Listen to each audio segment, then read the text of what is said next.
নমস্কার বন্ধুরা, আমি কৌশিক আর কৌশিক টেকচান সবাইকে জানাই স্বাগত। আজ আমি আপনাদের জন্য একটা নতুন ভিডিও নিয়ে চলে এসেছি কৌশিক টেকচান। তো আজ আমি আপনাদের দেখাই চলেছি যে ডিজি লকারে আপনারা কিভাবে ইউজ করবেন আর ডিজি লকারে কিভাবে আপনারা আপনাদের ডকুমেন্টে সেভ করতে পারেন। তো আপনারা জানেন যে ডিজি লকার কিন্তু এখন আপনাদের অরিজিনাল ডকুমেন্টটাকে কিন্তু ভেরিফাই করে রাখে, যেটা কিন্তু আপনাদের অরিজিনাল ডকুমেন্টে যে কাজে লাগবে, ডিজি লকারে যে ডকুমেন্ট আপনারা সেভ করেন সেটা কিন্তু সেম কাজে লাগবে। মানে বলতে পারেন যে আপনাদের ডিজি লকারে সেভ করা ডকুমেন্ট কিন্তু আপনারা সেম কাজে লাগাতে পারবেন, আপনাদের অরিজিনাল ডকুমেন্টটা যেরকমভাবে কাজে লাগাতে পারবেন। আপনাদের কাছে এটা একটা খুব ভালো খবর যে আপনাদের কিন্তু ডকুমেন্টটা সব জায়গায় ক্যারি করতে হবে না। যেরকম অনেক জায়গায় আছে আপনাদের ডকুমেন্ট ক্যারি করতে গিয়ে আপনাদের ডকুমেন্টটা ড্যামেজ হয় বা আপনাদের ডকুমেন্টটা কোনো প্রকারভাবে হারিয়েও যেতে পারে। তো এতে কিন্তু আপনাদের কিন্তু প্রবলেম হতে পারে। কিন্তু ডিজি লকারটা কিন্তু আপনারা আমাদের ফোনের মধ্যে অ্যাপসে রেখে দিতে পারবেন, যেখানে কিন্তু আপনারা সহজেই দেখাতে পারবেন। এর জন্য কিন্তু আপনাদের এটা কিন্তু খুবই একটা ভালো অপশন, যেটা আপনাদের ডকুমেন্টটা সবসময় আপনাদের কাছে থাকবে। তো তাই বন্ধুরা, আপনারা কিভাবে ডকুমেন্টটা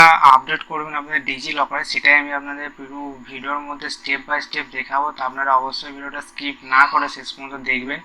তো আমি আপনাদের পুরো পদ্ধতিটা দেখাবো আর কীভাবে আপনারা ডকুমেন্টে অ্যাড করবেন, অ্যাড করার পর আপনারা কীভাবে দেখবেন বা ডাউনলোড করবেন সেটাও আমি দেখিয়ে দেবো।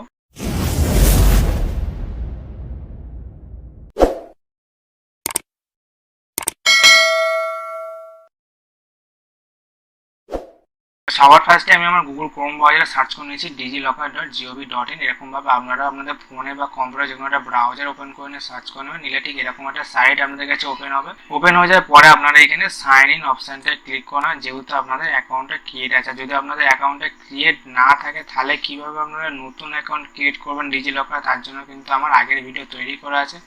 তো আপনারা সেই ভিডিওটা অবশ্যই গিয়ে দেখে নেবেন। নিয়ে আপনাদের ডিজিলকার অ্যাকাউন্ট না থাকলে আপনারা ডিজিলকার অ্যাকাউন্টটা ক্রিয়েট করে নেবেন। তো এবার আমি এখানে সাইন ইন অপশানটা ক্লিক করার পর দেখতে পাচ্ছেন এখানে আমার কাছে দুটো অপশান এসেছে, একটা হচ্ছে মোবাইল নাম্বার, একটা হচ্ছে আধার ইউজার নেম। তো আপনারা আধার কার্ডের নাম্বার দিয়েও কিন্তু লগ ইন করতে পারবেন বা ইউজার নেম দিয়েও কিন্তু আপনারা লগ ইন করতে পারবেন।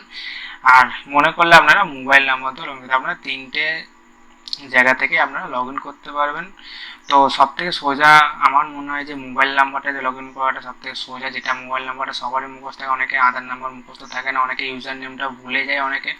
তো সেই ক্ষেত্রে কিন্তু এটা একটা খুব ভালো অপশান, যেটা আপনারা কাজে লাগাতে পারবেন। তো এখানে আপনারা আপনাদের মোবাইল নাম্বারটা এন্টার করে দেবেন। তো মোবাইল নাম্বারটা এন্টার করার পর নিচে দেখতে পাচ্ছেন একটা নেক্সট অপশান, এই নেক্সট অপশানে আপনারা ক্লিক করে নেবেন। নিলে কিন্তু আপনাদের একটা 6 ডিজিট সিকিউরিটি পিন কিন্তু আপনাদের এখানে এন্টার করতে হবে। তো আপনারা অ্যাকাউন্ট ক্রিয়েট করার সময় যে পিনটা এন্টার করেছিলেন সেই পিনটা কিন্তু এখানে এন্টার করে দেবেন। আর যদি আপনারা ভুলে যান তাহলে নিচে ফরগেট সিকিউরিটি পিনে আপনারা ক্লিক করে পিনটা ফরগেট করে নেবেন। তো আমি এখানে আমার পিনটা এন্টার করে দেবো, 6 ডিজিটের পিনটা এন্টার করে নেওয়ার পর নিচে সাইন ইন অপশানটা আমি ক্লিক করে নেবো। তো বন্ধুরা দেখতে পাচ্ছেন একটু লোডিং হওয়ার পরে কিন্তু আমার অ্যাকাউন্টটা লগ ইন হয়ে গেছে। আর অ্যাকাউন্টে লগ ইন হয়ে গেলে ঠিক এরকম একটা ইন্টারফেস আপনারা দেখতে পাবেন, যেখানে আমার টোটাল দুটো ডকুমেন্ট কিন্তু হচ্ছে এখানে ভেরিফাই করা আছে, একটা হচ্ছে আধার কার্ড, একটা হচ্ছে প্যান কার্ড। তো এবার আমি আপনাদের দেখাবো যে আপনারা আদার্স ডকুমেন্ট কিভাবে এখানে অ্যাড করতে পারবেন।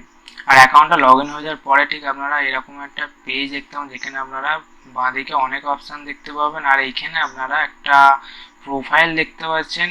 তো এইটা হচ্ছে আপনাদের অ্যাকাউন্টটা লগ ইন হয়ে যাওয়ার পরে কিন্তু আপনাদের যে আধার কার্ডের যে ছবিটা সেটাই কিন্তু এখানে সেভ হয়ে যায়, সেটা কিন্তু আপনারা এখান থেকে দেখতে পাবেন। এবার আমি যদি ভিউ অল ডকুমেন্ট যদি ক্লিক করি তাহলে আপনারা এখানে দেখতে পাবেন যে টোটাল আমার দুটো ডকুমেন্ট সেভ করা আছে। আপনারা যদি আরো ডকুমেন্ট সেভ করতে চান এখানে দেখতে পাচ্ছেন গেট মোর ইস্যু ডকুমেন্ট, এই অপশনটা আপনারা ক্লিক করে নেবেন। এই অপশনটা ক্লিক করার পর দেখতে পাচ্ছেন একটু লোডিং হবে। তো এখানে দেখতে পাচ্ছেন এখানে টোটাল এতগুলো ডকুমেন্ট কিন্তু আপনারা এখানে অ্যাড করতে পারবেন। তো এখানে টোটাল যতগুলো ডকুমেন্ট আছে সব কিন্তু এখানে দেওয়া আছে।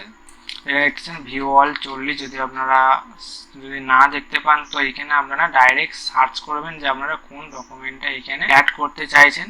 আর নালে ভিউ অলে গিয়ে কিন্তু আপনারা এখান থেকেও চুজ করতে পারবেন আপনাদের যেটা সুবিধা। তো আপনারা সার্চ করে নেবেন। তো যেরকম আমি এখানে আপনাদের একটা ডকুমেন্ট অ্যাড করে দেখাবো আপনাদের সুবিধার্থের জন্য। তো আমি এখানে আপনার কোভিড ভ্যাকসিনের সার্টিফিকেটটা এখানে আমি হচ্ছে সেভ করব। কোভিড ভ্যাকসিন সার্টিফিকেট কিন্তু অনেক জায়গায় কাজে লাগে, তার জন্য কিন্তু এখানে আমি কোভিড ভ্যাকসিন সার্টিফিকেট যখন সার্চ করে নেবো তো দেখতে পাচ্ছেন এখানে আমার কাছে কিন্তু একটা নতুন একটা অপশান চলে এসছে, মিনিস্ট্রি অফ হেলথ। তো এই অপশানটা আমি ক্লিক করে নেবো। নিলে দেখতে পাচ্ছেন এখানে কোভিড ভ্যাকসিন সার্টিফিকেট, এখানে আমার নামটা চলে এসছে, ডেট অফ বার্থটা চলে এসছে, মেল চলে এসছে। এই নাম, ডেট অফ বার্থ, জেন্ডার, এই যে তিনটে জিনিস যেটা আমার হচ্ছে আইডি যেটা হচ্ছে ক্রিয়েট করা যায় সেই আইডি থেকে এখানে অটোমেটিক নিয়ে চলে এসছে। তো এটা কিন্তু আমরা মনে রাখবেন যে ডিজিলকারে কিন্তু শুধু আপনাদেরই ডকুমেন্ট এখানে সেভ করতে পারবেন, আপনাদের ফ্যামিলির কোনো ডকুমেন্ট এখানে সেভ করতে পারবেন না। যার জন্য কিন্তু আপনাদের ফ্যামিলির নিজের সেলফ আইডি তৈরি করতে হবে আধার কার্ড দিয়ে, যে যার পার্সোনাল ডকুমেন্ট কিন্তু এখানে আপনারা সেভ করতে পারবেন, এক কথা যেটা বলতে হবে। এবার এখানে আপনারা দেখতে পাচ্ছেন নিচে একটা অপশন বেনিফিশিয়ারি আইডি, এই বেনিফিশিয়ারি আইডিটা আপনাদের এখানে এন্টার করতে হবে। তো বেনিফিশিয়ারি আইডি আপনারা কোথায় পাবেন, তো আপনাদের যে ভ্যাকসিন সার্টিফিকেট তাতে কিন্তু বেনিফিশিয়ারি আইডি দেওয়া যায়, সেই বেনিফিশিয়ারি আইডি আপনাদের এখানে এন্টার করতে হবে। এন্টার করার পর গেট ডকুমেন্ট অপশনটা আপনাদের ক্লিক করতে হবে। তো বেনিফিশিয়ারি আইডি আপনাদের যখন হচ্ছে কোভিড ভ্যাকসিন সার্টিফিকেটটা ওপেন করবেন তখন দেখতে পাবেন এরকম একটা সার্টিফিকেট আপনাদের ওপেন হবে। তো এই সার্টিফিকেটের মধ্যে আপনারা দেখতে পাবেন যে হচ্ছে এখানে সার্টিফিকেট আইডি দেওয়া আছে, আর এখানে বেনিফিশিয়ারি নেম, জেন্ডার, আর একটা অপশন দেখতে পাচ্ছেন বেনিফিশিয়ারি রেফারেন্স আইডি। এই যে এখানে একটা আইডি দেখতে পাচ্ছেন, এই আইডিটাই কিন্তু আপনাদের তুলে নিয়ে ওখানে দিতে হবে, এইটাই কিন্তু হচ্ছে আমাদের বেনিফিশিয়ারি আইডি। এই আইডিটাকে আপনারা এখানে এন্টার করে দেবেন। যখনই আপনারা বেনিফিশিয়ারি আইডিটা এন্টার করে দেবেন, এন্টার করে দেওয়ার পরে আপনারা গেট ডকুমেন্ট অপশনটা ক্লিক করে নেবেন। নিলে এটা লোডিং হবে, নিচে দেখাচ্ছে your request had been submit, please wait confirmation from the user. তো দেখতে পাচ্ছেন আমার কিন্তু হচ্ছে কোভিড ভ্যাকসিনের সার্টিফিকেট কিন্তু এখানে অ্যাড হয়ে গেল। তো আপনারা দেখতেই পাচ্ছেন একটু আগে যে এখানে শুধু আমার আধার কার্ড আর প্যান কার্ড অ্যাড ছিল, কিন্তু এখন দেখতে পাচ্ছেন কোভিড ভ্যাকসিনের সার্টিফিকেটটা কিন্তু অ্যাড হয়ে গেল। আর যদি আপনারা দেখতে চান তো আপনারা ডাইরেক্ট এটার উপরে ক্লিক করবেন, তাহলে একটু লোডিং নেওয়ার পরে এখানে আপনাদের সার্টিফিকেটটা ওপেন হয়ে যাবে। দেখতে পাচ্ছেন এখানে আপনাদের সার্টিফিকেটটা পুরোপুরিভাবে ওপেন হয়ে গেছে, যে সার্টিফিকেটটা আপনারা এখানে সেভ করলেন। মনে করলে আপনারা এখান থেকে ডাউনলোড করে কিন্তু প্রিন্ট আউটও করতে পারবেন। তো এই হচ্ছে ডিজিলকারের মেইন সুবিধা, যেটা আপনারা আপনাদের সমস্ত ডকুমেন্ট কিন্তু এখানে সেভ করে রাখতে পারেন, যেটা অরিজিনাল ডকুমেন্ট, যেটা কিন্তু আপনাদের অরিজিনাল ডকুমেন্ট যে কাজে লাগে সেই ডকুমেন্টটাও কিন্তু এইখানকার ডকুমেন্টটা কিন্তু সেম কাজে লাগবে, এটা কিন্তু আপনারা মাথায় রাখবেন। তো এরকম ভাবে আপনারা আপনাদের আরো ডকুমেন্ট যেগুলো আছে, যেগুলো এখনো পর্যন্ত আপনাদের এখানে অ্যাড করা নেই, সেইগুলো কিন্তু আপনারা এখানে অ্যাড করে নেবেন। তো বন্ধুরা এই ছিল আজকের ভিডিও। তো ভিডিওটা কেমন লেগেছে অবশ্যই কমেন্ট করে জানাবেন। আর আপনারা যদি আমার চ্যানেলে নতুন হয়ে থাকেন তো এরকম নতুন নতুন ভিডিও পাওয়ার জন্য অবশ্যই আমার চ্যানেলটা সাবস্ক্রাইব করে বেল আইকনটি প্রেস করে দেবেন। আর ভিডিওটা ভালো লাগলে অবশ্যই বন্ধুর সাথে অনেক অনেক শেয়ার করবেন।